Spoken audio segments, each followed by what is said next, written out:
Malik, we go way back. When these children, or whomsoever, are looting stores and they're burning innocent people's property, and they're setting back a community decades, what are they if not thugs? They are my children. They are our young brothers and sisters, and we love them.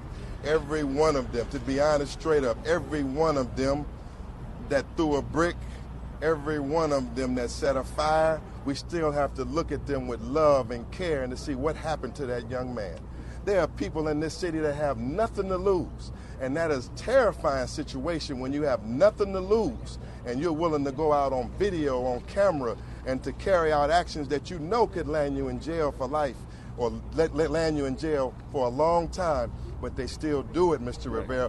Why do they do it? And my response to why that, do they do it? What are the conditions behind that? Why not embrace that mother who whacked her own son aside the head and said, get that mask off your face, get off the They'll street be here. and go home. And that mother will be here. Isn't that the message that you all... And all of them, and guess what? All of that makes up this city. All of that makes up our people. That mother, Mr. Rivera, and we'll be here. That pastor who had his senior citizen center burned down, we don't know exactly how it happened, but he will be here too. Again, this rally is again, it's about police brutality, but it's about pain and suffering and all the pain and suffering. And let me the burned out as well as the hopeless ones who burned it out. Absolutely. And what I say to this is, where was the personal responsibility of those 6 officers involved in Freddie Gray's death? It's easy to condemn little children who are not here to defend themselves. But where's your condemnation for how Freddie Gray was treated? Where's your condemnation about how Tyrone West was treated? Right. About how Anthony Anderson was treated? That's right. Where is it? As the officer of the court, you know that we condemn police brutality. I haven't heard you condemn police. I haven't heard you. Before you were even Well, put it this: I haven't heard Geraldo Rivera condemn those officers who were involved in Freddie Gray's death. Cops are horrible people, and everybody else is justified to do whatever they want. Excuse me. When they are wrecking their own homes. Wait, hold on. You're missing, Mr. Rivera. In all due respect, you're misinterpreting what we're saying. What we're saying is we're giving you greater clarity and understanding of what happened. Because we know these kids, we know the community, we know the conditions of the community. Rivera. We're not promoting anything, but we're giving you a greater understanding of it. And that's what the rally will be about. It will be about hearing from those, again, from the mothers in the community, the responsible persons in the community, but also those that are angry and frustrated. You must understand them. This was a powder keg. To stay home tonight?